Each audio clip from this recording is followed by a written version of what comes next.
はいどうも、ヘビフロックと申します。今回はこれは全部練り餌です。これがもしこの坂から転がってきたらカエルちゃんはどんな反応をするのか、これを検証したいと思います。まずここにカエルちゃんがいて、このね練り餌をこういう感じでセットします。この手を離したら練り餌が転がってきますよね。カエルちゃんのところに練り餌がいっぱい転がってくると思うんですけど、そしたらカエルちゃんは普通に食べるのか、それとも無視するのか、それともどの餌を食べていいのか分からず葛藤して食べられないのか、どうなるのか検証したいと思います。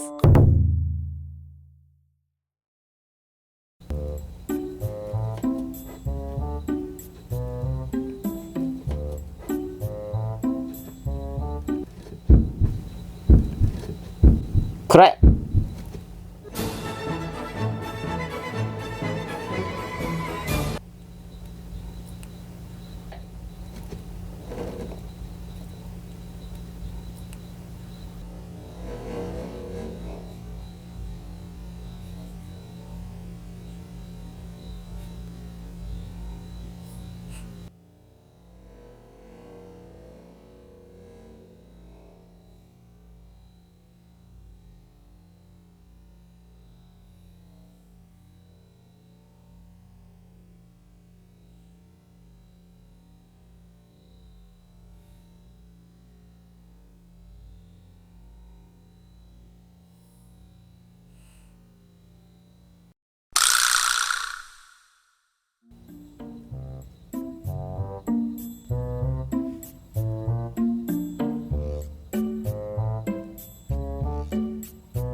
はい、今回はめちゃめちゃ早いんですけど、こんな感じで終わっていきたいと思います。